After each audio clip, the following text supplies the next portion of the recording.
Greetings, brethren, Greetings. on this day of trumpets. Now, God's holy days, they're 7 annual ones, and they are appointed times.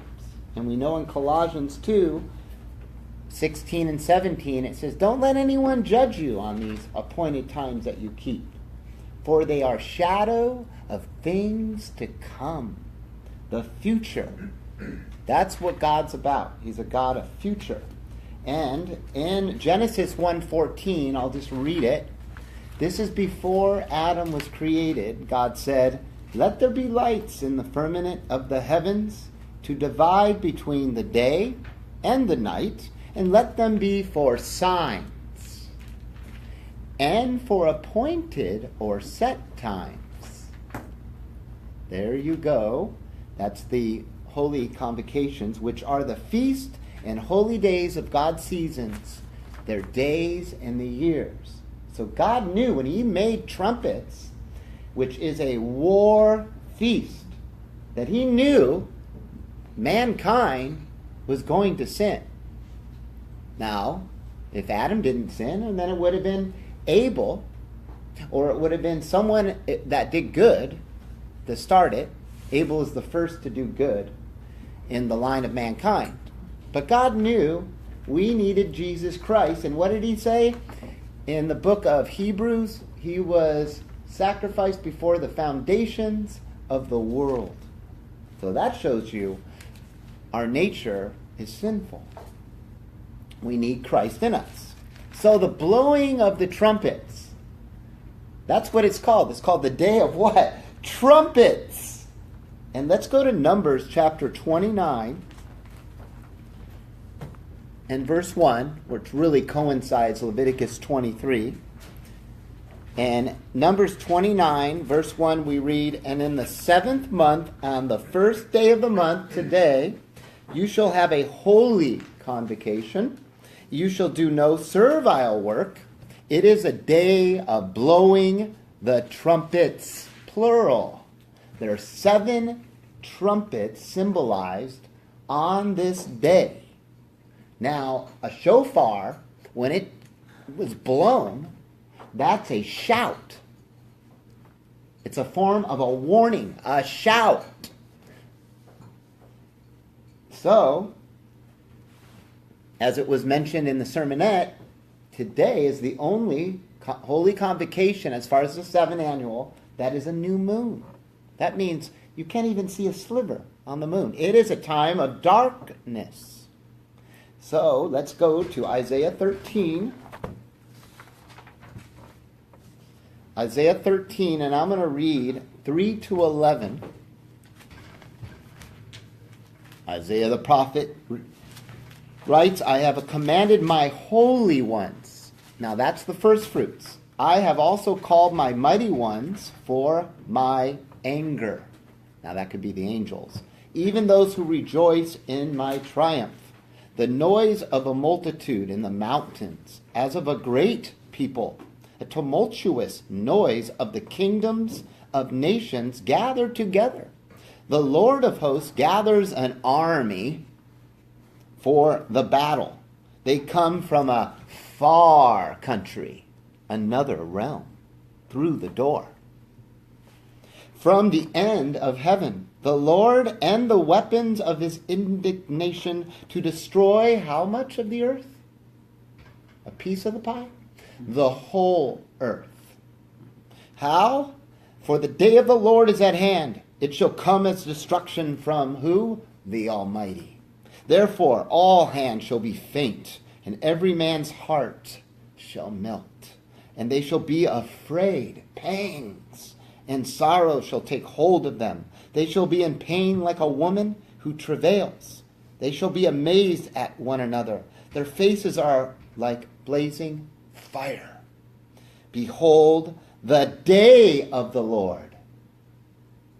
Take notice of that term, for that is the title of my message today. The day of the Lord comes, cruel, both with wrath and fierce anger, to make the earth, that's the whole earth, a desolation. And he shall destroy the sinners out of it. And that's the purpose for the blowing of the trumpets. Now, what is this? The day of the Lord, mentioned 33 times in the Bible. You can do a study on that, and that's intriguing. Now, let's go to Isaiah 34. Because the Bible, many times, is symbolic. Do you remember the 12 spies, one for each tribe, went out where? Into the promised land to survey it. And remember how long they were gone, anyone? 40 days. And since they came back as a majority with a bad report, God was angered. And he says, for every day they're in there, you will be in the wilderness 40 years. A day for a year. That principle is in the Bible. And when it's the day of the Lord, it is not a 24-hour period, but a whole year. And when I'm finished with this, I hope that you understand more of why it has to be that way. So, here's a verse to prove it. Isaiah 34. Let's go there. It talks about the day of the Lord. And the prophet, from 1 to 8, we read, come near, you nations, to hear. You people, hearken. Let the earth hear, and its fullness, the world and its offspring. For the anger of the Lord is upon how many nations? All. And his fury upon all their armies. He has completely destroyed them. Now that's a future tense. He has delivered them to the slaughter. Also their dead shall be thrown out, and their stink shall come out of their dead bodies, and the mountains shall be melted with their blood. And all the host of the heavens shall be dissolved, and the heavens shall be rolled up like a scroll, and their host shall fall down, as a leaf falls off from the vine, and as the falling fig from the fig tree. Now that's a whole nother study there. That's a dual meaning. The return of Christ foreshadows the very end on the last great day when everything's burned up in the heavens. So we have in verse 5, because he comes with fire. For my sword is bathed in the heavens. Behold, it shall come down upon Edom and upon the people of my curse for judgment, which is another type of an end time, last great day judgment. The sword of the Lord is filled with blood. It is made fat with fatness, with the blood of lambs and goats, with the fat of the kidneys of rams. For the Lord has a sacrifice in Basra, and a great slaughter in the land of Edom, or in the wilderness. That's where this occurs. And the wild oxen, which is a wrong translation there, that is the wild rhino. That's where you get unicornis. So the wild rhino shall come down with them, and the young bullocks with the bulls. And their land shall be soaked with blood, and their dust shall be greased with their fat. Now listen closely. For it is the day of the Lord. Vengeance, the year to repay for the fighting against Zion, against Jerusalem. It defines 1 year is the day of the Lord. And you will see this more as we keep the 7 annual feast days. You will see it is 1 year. And it starts today, the day of trumpets for the future. It doesn't literally start today. It's a foreshadow of things to come. Now we know the day of the Lord can't be this trumpet. Impossible. Because there's other signs that have to happen in Matthew 24. It would make Christ a liar. Okay, there's many prophetic events that have to occur, like the building of the temple, like the man of sin being revealed, like his 7-year reign has to happen, and the last year of that reign is the day of the Lord. So there has to be 7 years. And that's a whole nother study in Daniel and the man of sin. But what does it, we keep it because it foreshadows it will come. Just like the 8th day will come, it won't come this year. There's no way. There has to be 1,000-year millennium before the 8th day is fulfilled. See, but we keep it as a shadow of things to come. So today pictures the year of the Lord, which is the start and finish of it. Because if it starts on trumpets, guess what? If it's a year long, it ends on trumpets, and we're going to prove it. So, we go to 1 Thessalonians 5. This message is starting to get juicy right now. 1 Thessalonians 5. There was 3 things I did not understand until God showed me in this message and the preparation for it. Now, let's go to 1 Thessalonians 5. There are terms in the Bible that are perplexing, like the thief in the night. What is the thief in the night? Okay, I hope you understand this more. 1 Thessalonians 5, I'm going to read 1 through 10. Paul writes to Thessalonica. Now then, concerning the times and the seasons, brethren, you, the called out ones, there is no need that I write to you. For you yourselves understand perfectly that the day of the Lord will come exactly as a thief comes by night. Now we're not talking about a particular 24-hour period. We're talking, and you'll see why it's 1 year. It's a year-long event. So, it starts on trumpets. For when they say peace and security, because of the man of sin, we'll have 3.5 years, and you can look that up in Daniel 8, 23 to 25. The man of sin rules for 7 years. It's in the middle of it that all hell breaks loose. And we have, when they say peace and security, like Noah, eating and drinking. Then sudden destruction will come. What's this rain? In Noah. Sudden destruction, that's a type. As travail comes upon a woman who is with child, they shall by no means escape.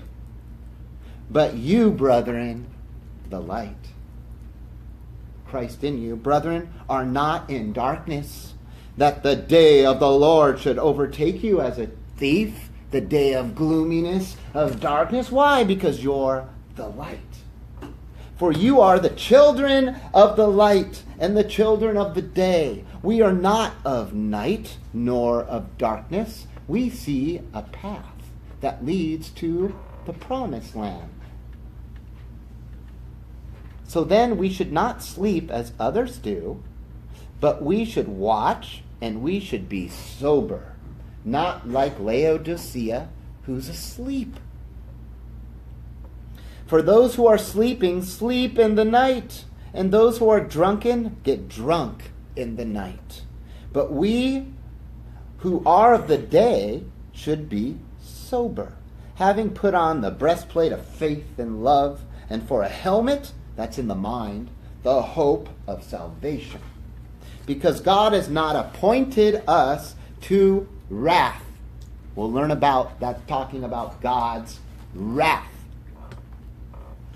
But to obtain salvation through our Lord Jesus Christ, who died for us, so that whether we remain alive until he comes, that's in the place of safety, or we fall asleep before that day, like King David, together we may live forever with him. Now that happens on the perfect day of Pentecost. And you will see how this ties in. Pentecost is the last trump. And you will see indefinitely the truth on this.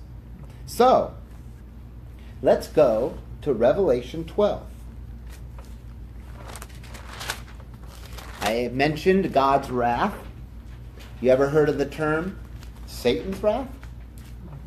Did you know he has a wrath? And what it is it's persecution on the saints. Now, Revelation 12, it talks about the dragon and how he persecutes Jesus Christ and so forth. Well, then, it hasn't happened, the big battle yet. he's going to war in heaven. And then he loses with all the angels, and he's cast down. Now, I know he was already cast down, I understand, but he appears in heaven. In Job, he appeared before God's throne. Many times in Jehoshaphat's story, who will be a lying spirit. A demon was in the third heaven because they have access still there. After this battle, never again will they have access. And we read in Revelation 12, verse 7, and there was war in heaven. This is a future. Michael, yes, and his angels warred against the dragon. And the dragon and his angels warred, but they did not prevail. Neither was their place found any more in heaven. So you know this is a future from that verse. Because right now they do go before the throne of God. Verse 9, and the great dragon was cast out, that ancient serpent, he's an animal form, who is called the devil and Satan, who is deceiving the whole world. That's why the whole world needs to be punished. He has cast down to the earth, and his angels were cast down with him. Now let's go to verse 12. Therefore, rejoice, you heavens, and those who dwell in them. Woe to those who inhabit the earth and the sea, for the devil has come down to you. Oh no, he's angered, having great wrath, because he knows that he only has a short time. And if you read onward, what does he do? He attacks the church. And they flee to a place of safety where they're kept for 3.5 years, awaiting the resurrection. And he can't penetrate them. There's a wall of eagle angels. And then he goes after the rest of the seed that were left behind for Satan's picking. See?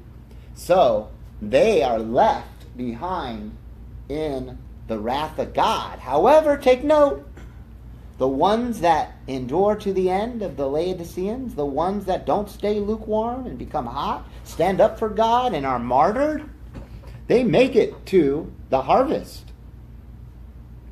Understand that. But they are not protected from Satan's wrath. But they are protected, it says, from God's wrath. Just like some of the plagues did not penetrate in Egypt, the land of Goshen. See? So they're left behind. You have Satan's wrath. And then you go here to Revelation 6. Let's go to Revelation 6. This is in sequence. That was another event that just did a quick history of the church. Revelation 6, check out what verse 1 says. And I looked when the Lamb opened one of the seals, and I heard one of the four living creatures say, like the sound of thunder, come and see. And then you get the first seal open. There's 7 seals. The first one is a white horse. It's a horse of deception. It's not Jesus Christ on his white horse. This is the one that starts war towards the end time. So all this is to take place. It's revelations for the future. So you have these 4 horses, the white, the red, the black, and the gray. And then you get other ones like martyrdom is the 5th. Why are they martyred? Because the ones left behind. So that has to happen at the 3.5-year mark and forward. So they're martyred on the 5th one. And then you have all the way, let's go to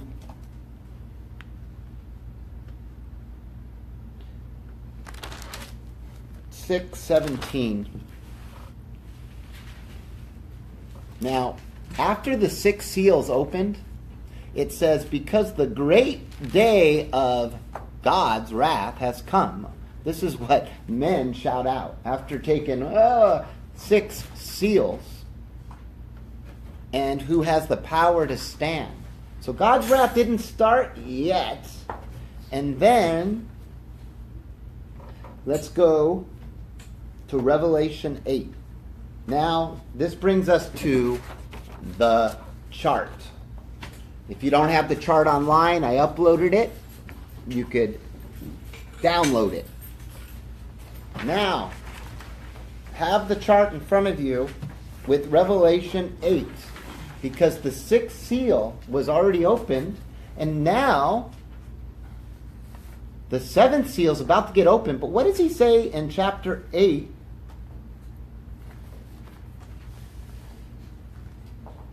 Let me make sure I didn't mess this up.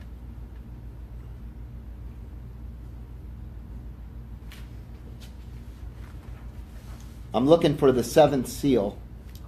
Okay. Yeah, that's, you would have to read.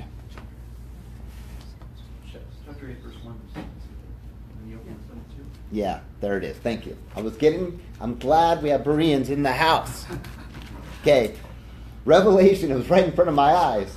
Revelation 8, now when he opened the seventh seal, there was silence in heaven for about a half hour. And if you study Joshua with the Battle of Jericho, they had silence as well. That's just an interesting note. Now, why silence? And it says for a half hour. Well, if you take the day of the Lord as a year, a day, 24 hours is a year, and you do the math on a half hour, it comes out to 7 days. So for 7 days, prophetically, half hour, there's silence because God is about to unleash havoc, destruction upon what he created. He doesn't want to do it, but he has to do it. It's like when you discipline your children. You don't want to do it, but if you don't, you're going to have a big problem. So you have to do it if you love your children. And God so loved the world that he gave his only begotten Son. So for 7 days it's silence. And that, the seventh seal, and at the end of 7 opens up the 7 trumpets. And the 7 trumpets is the day of trumpets, which starts on trumpets, the very first one, and the last one, you will see, continues all the way, completes on the day of trumpets. Now, open your mind to this, and hopefully you understand it. So, we read in verse 2, then I saw the 7 angels who stand before God, and the 7 trumpets were given to them. Now let's go to verse 6. Then the 7 angels who had the 7 trumpets prepared themselves to sound their trumpets. This is the wrath of the Almighty. And then you have the first angel sounded its trumpet in verse 7. And there was hail and fire mingled with blood. Now look at the chart. You have the first trumpet on the day of trumpets.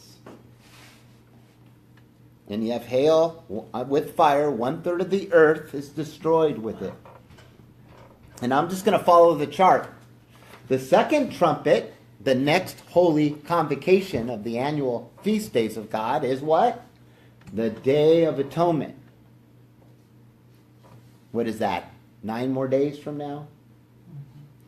And you have mountains with the fire cast into the sea, 1/3 of the sea to blood, 1/3 of creatures died, 1/3 of ships destroyed.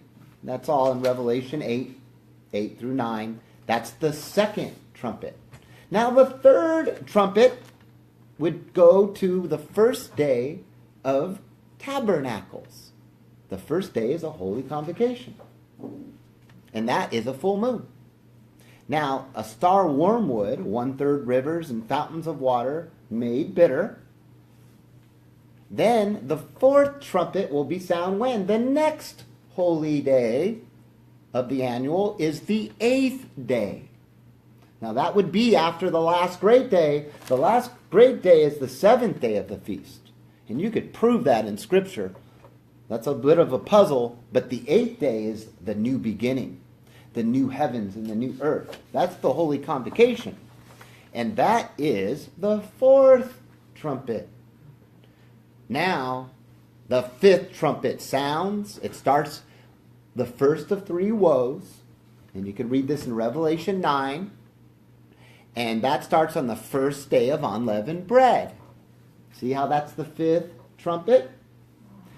And abyss is open. That's where CERN is trying to open up. We're talking about spiritual forces. We're talking about why the Tower of Babel was trying to tap into the door in heaven. God had to stop it. So the abyss is opened up, and guess what comes out of the abyss? They let out demons. Locusts released to torment men 5 months. You know why 5 months? Because locusts swarmed for 5 months. So you have the whole year of the Lord. This one right here, the fifth trumpet, takes up 5 months of it, which only leaves 7 months to the others. That's a big one right there, the fifth trumpet. Now the sixth trumpet, which is the second woe, the seventh day of unleavened bread. 4 angels from the Euphrates, which I personally believe they're demons. You can do a study on that one. They're placed there and they wreak havoc on the earth just like the locusts. They kill 1/3 of man. That's a lot of individuals. It's Revelation 9:13-21. Okay, so you have 6 trumpets. And the final 7th trumpet, you would just think it has to be on trumpets. No. If you follow the holy days, it lands on Pentecost. It's a fact. But you will see something.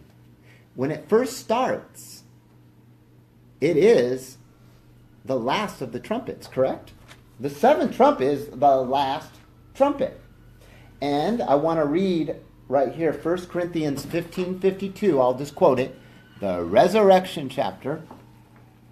In an instant, in a twinkling of an eye, at the last trumpet, for the trumpet shall sound, and the dead shall be raised incorruptible, and we shall be changed. Now, the last trumpet happens on the Feast of First Fruits, perfectly timed. Now, God's saints go in through God's door onto a sea of glass, and guess what? They don't just go and fight in the Battle of Armageddon. No, because the 7th trumpet has an extension on the Bahoo. It didn't end yet. When it first starts, it's the resurrection, but it doesn't end because it releases 1, 2, 3, 4, 5, 6, 7 vile plagues. And guess what? Does 2 come after 1? Yeah. So it's easy. 3 comes after 2, and that takes time. So if it happens on Pentecost, you have a total of 109 days until trumpets to complete the year of the Lord. It's an extension of the 7th trump, are the 7 vile plagues, and God revealed that to me. Now think about this. In Jericho, what did they do? They blow a trumpet every day, symbolizing each one of the feasts. What did they do on the last one? They blew it 7 times. 7 times to signify the 7 vile plagues. It's an extension. Now, when they blew the first one, the 7th trump on Jericho, did they go and attack? No. They had to wait 7 times. And each one of these plagues take time. Because the first one in the chart, boils on men, takes time. Sea turned to blood, all sea creatures died. Second one, takes time. Third plague, rivers and fountains turned to blood. Guess what? Guess where we are? We are on the sea of glass, receiving rewards. There was a wedding ceremony in Revelation 19. That stuff takes time. There's a period, and God is so masterful, He brings His saints up there for 109 days, and the end of those days will be to prepare for the battle of Armageddon. And we're going to see how that fits in. The 4th plague, sun scorched men with great heat. The 5th plague, darkness, pains, and sores. It takes time. 6th plague, Euphrates River dried up to prepare what? The way for the 200 million man army. It's what it says. That's why it's dried up. So this army can get into the land of Megiddo So, when the saints return with Christ and the angels, they're there. They're not stuck with a river. God knows he even uses the sixth vial plague to prepare for the end. Now, what is the seventh vial plague? Let's go to Revelation 16. Revelation 16. I hope this all is becoming clear to you. Revelation 16. And you will read in verse 16. And he gathered them together to where the place in the Hebrew called Armageddon. Then the seventh angel poured out his veil into the air. See? That's when it completes on the day of trumpets. The first plague starts roughly after Pentecost. The seventh plague completes the day of the Lord, the 1 year cycle, when the 144,000 return on white horses with Jesus Christ and the angels. Do you understand? And so you have the day of trumpets, the 1 year cycle one, is a war feast. And let's read it. Let's read Revelation 16, verse 17 through 21. Then the seventh angel poured out his vial into the air, and a loud voice came out of the temple of heaven, finished the throne, saying, "It is finished." In other words, they're done. And there were voices and thunders and lightnings. By the way, 7 is number for finish. And there was great earthquake. So we know in the Battle of Armageddon, there's a big earthquake, such as was not since men were on the earth, so mighty an earthquake and so great. I think it's the same one that makes the Mount of Olives cleave in two. Because he comes and then he goes and lands on that. Okay? Well, maybe when he lands on it, it causes it. And the great city was divided into 3 parts, and the city of the nations fell. And Babylon the Great was remembered before God to give up her cup of wine and fury of his wrath. So we know Babylon exists then. It's not a gone government. It exists spiritually. And it says in 20, and every island disappeared. I didn't know that until, 2007 tsunami, the Asian tsunami? I think it was 2007. I saw Leonardo DiCaprio's movie Island. No longer, it disappeared because the tsunami covered it. But it happened from an earthquake, didn't it? Islands will disappear because of the greatest earthquake that the world has ever seen. So, this is all part of trumpets, and no mountains were found. That's governments, by the way, too. And great hail, each stone, the weight of a talent, fell down from heaven upon men. And men blasphemed God because of the plague of the hail, for the plague was exceedingly great. So it's not over. Trumpets is a 200 million man army being evaporated, melted, it says in Zechariah 14. Their eyes melt in the back of their eye sockets. Intense heat, fire. But then hail pounds the earth, more people, more destruction. But there's a remnant left over. Now, interesting, the man of sin leading this army, 200 million man army, who does he have in his mind? It says, Satan the devil goes into him. You can do a study on the man of sin. And that's in Thessalonians. So, 2 Thessalonians 1, I believe. So, the man of sin has Satan in him. So it's like a man gets defeated on trumpets. But then 9 days later, Satan gets defeated. And it takes 9 days because things take time. We have to understand that. So there's 9 days from this day when the spiritual forces, that's his demons as well, are put away into the abyss. And that means it's open. The abyss is open at this time. It got opened by like CERN or some power. But guess what? It says in the Day of Atonement, then it gets sealed. And it's not open until 1,000 years later when Satan and his demons come back out. See what understanding does? This is a war feast. And it's 1 year long, the day of the Lord. And so when you understand that each vial plague, if you did an average, it would be about 15.5 days for 7 of them, which would equal the 109 days to trumpets. But see how the 7th trumpet connects all the way to trumpets? That's why the first resurrection is on Pentecost. The 7th trump, the last trump, I never understood this before like this.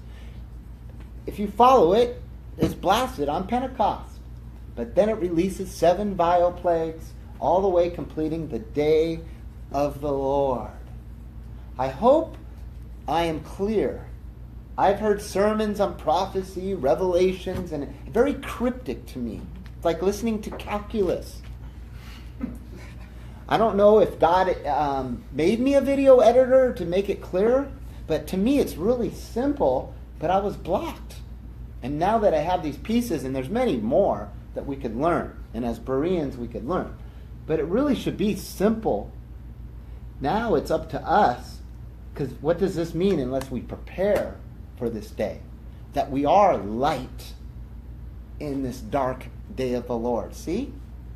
Remember the 5 virgins that didn't have the oil, because oil creates what? Fire! And lamps shine! And they didn't shine. And they missed the door. So, are you going to be alarmed when the thief of the night comes, when the day of the Lord starts? Are you going to see it coming? Keep your mind and your purpose focused on what God has placed in you, your potential to be one day on Pentecost, on that last trump, in a twinkling of eye, be born again, where you will be in heaven. It's good to go to heaven. And we will witness the 7 last vial plagues all the way up to our preparing, where we go on a white horse and a sobering battle to take over what is rightfully God's.